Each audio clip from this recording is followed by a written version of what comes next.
up this weekend, but there's more Kings stuff to get to. And James, you have a fake trade. Yeah. And you told me this last night. You said, I have a fake trade I want to do tomorrow.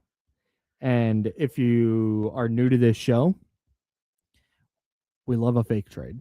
It's part of the beam scheme. Part of the beam scheme. Part of the beam scheme. So we love a fake trade. But then you hit me with this morning, and you went, all right, so my fake trade, I'm not sure it's going to stay fake.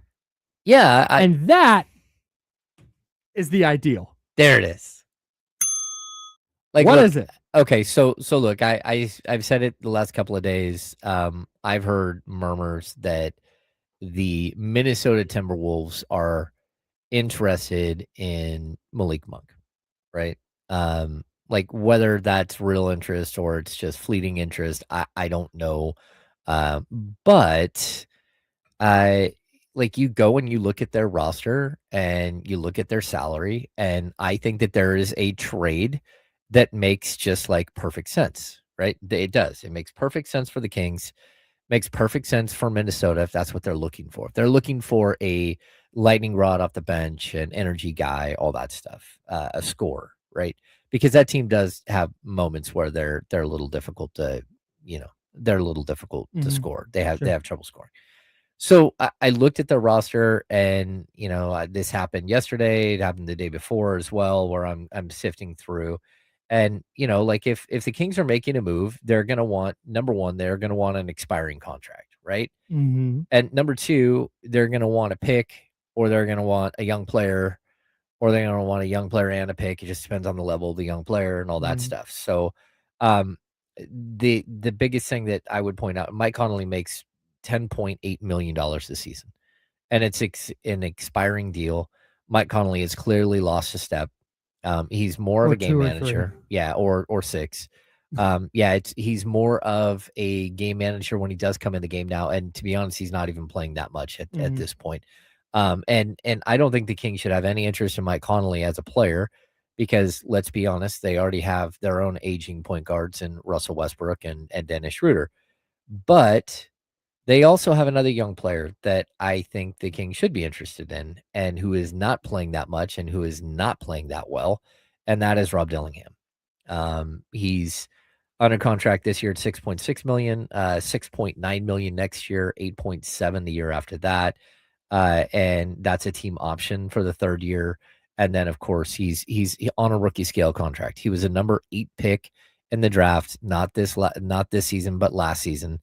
And as of right now, he's not playing hardly at all, and he's not being very effective. And when you're a team like Minnesota and you're trying to play for something different, when you're pushing for a playoff, or you're pushing for even a potential championship, especially with the way that we're seeing some of the, we're seeing OKC stumble right now, right?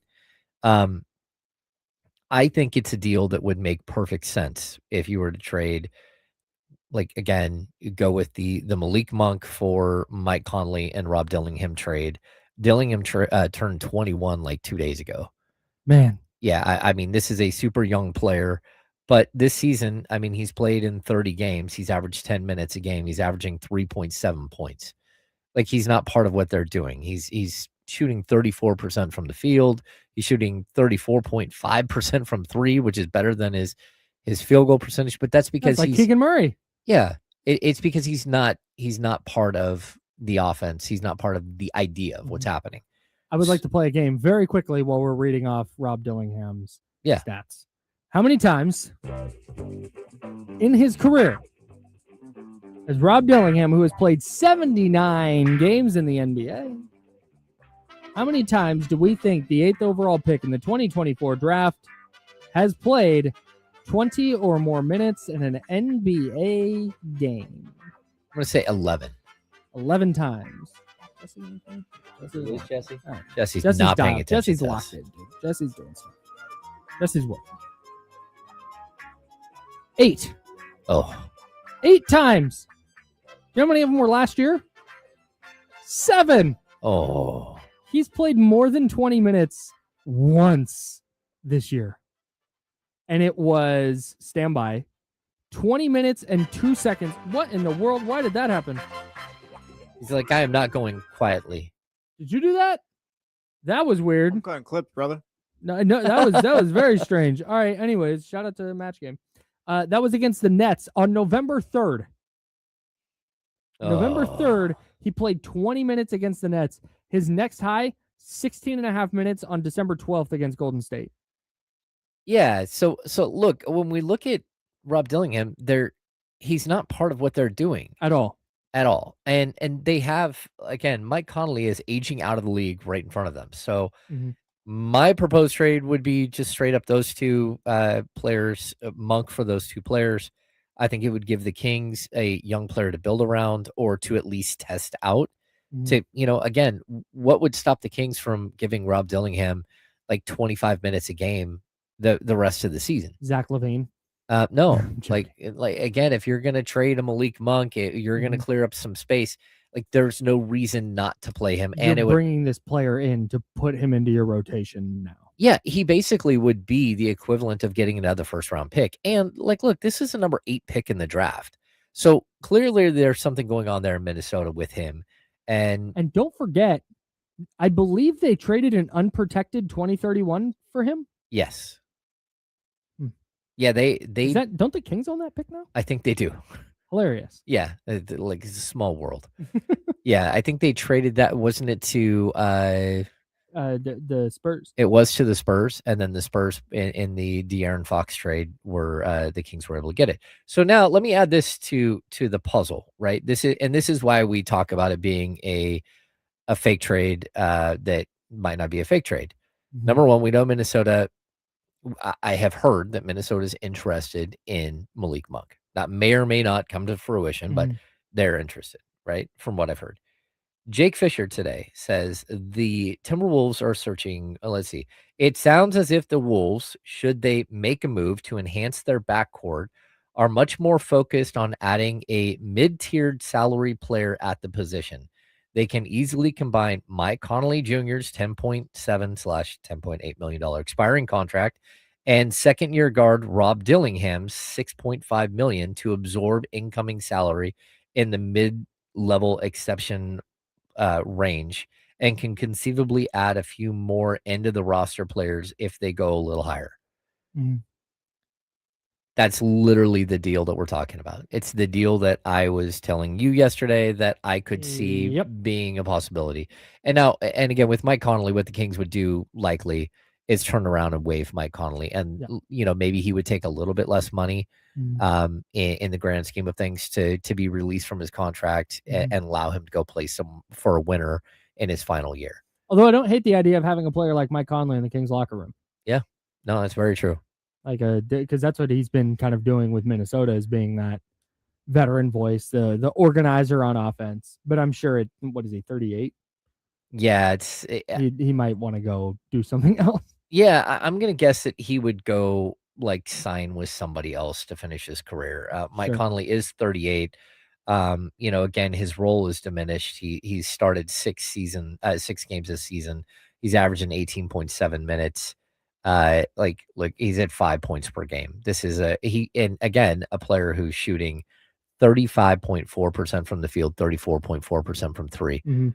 Like, am I wrong? Are those like literally Rob Dillingham stats? This is so.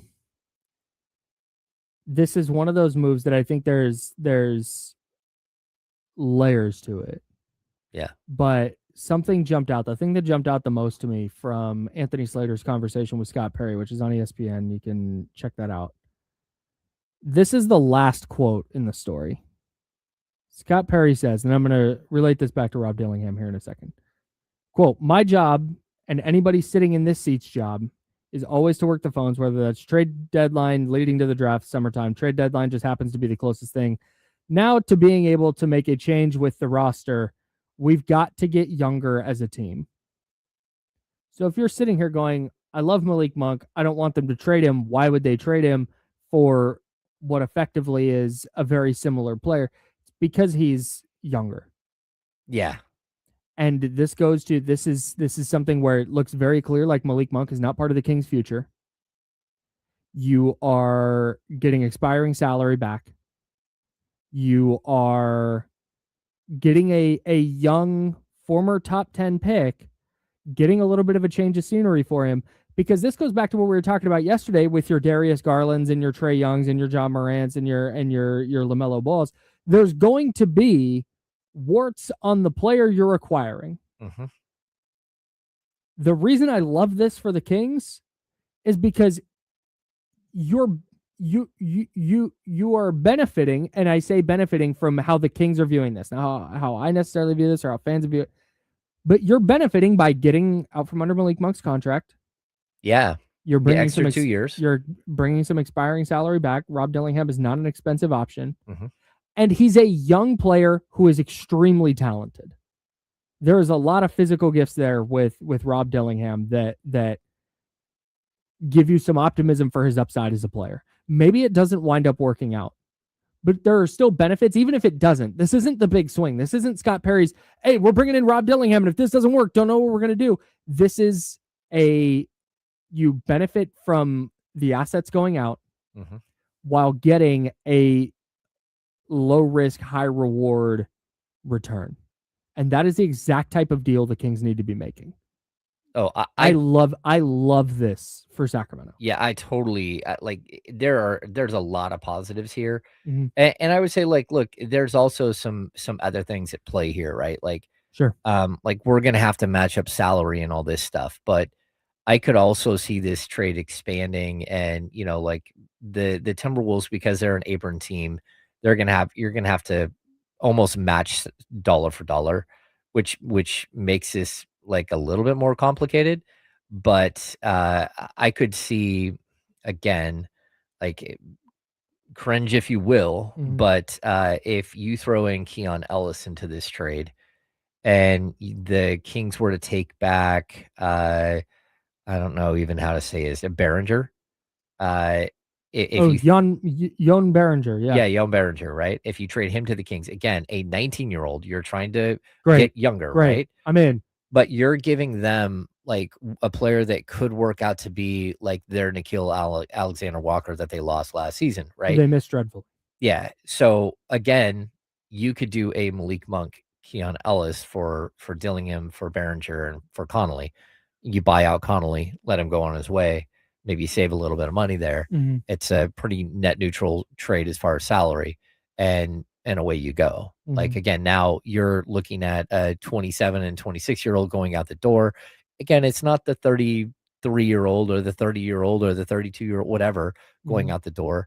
But you're still, now all of a sudden you get to the last 25 games of the season, and you're running a 21-year-old and a 19-year-old out there with Keegan Murray, with a Nick Clifford, with a Dylan Cardwell, with a Max mm-hmm. Reno. And you're giving yourself something that you can actually look at and mm-hmm. build around. And you still need veterans, right? Mm-hmm. But a trade like that would like make so much sense for the Kings. I agree. And to be honest, it would make a ton of sense for Minnesota as well.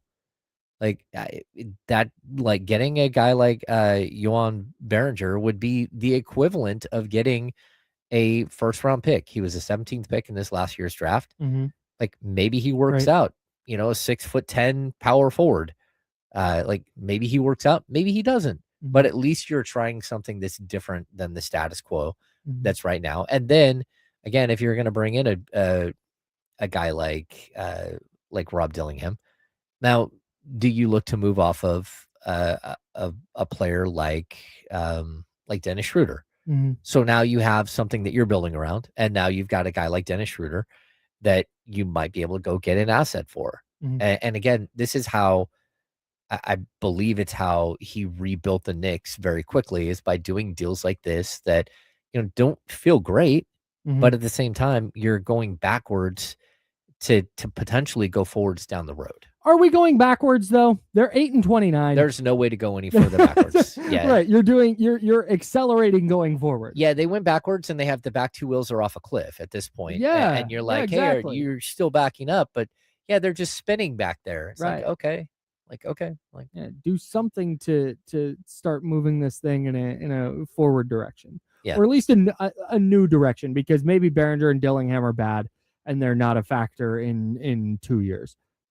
That could be the case, but at least you're picking a direction and you're doing the things that you've set out to do in terms of, like I said, the assets going out and the type of asset that is coming in. All right.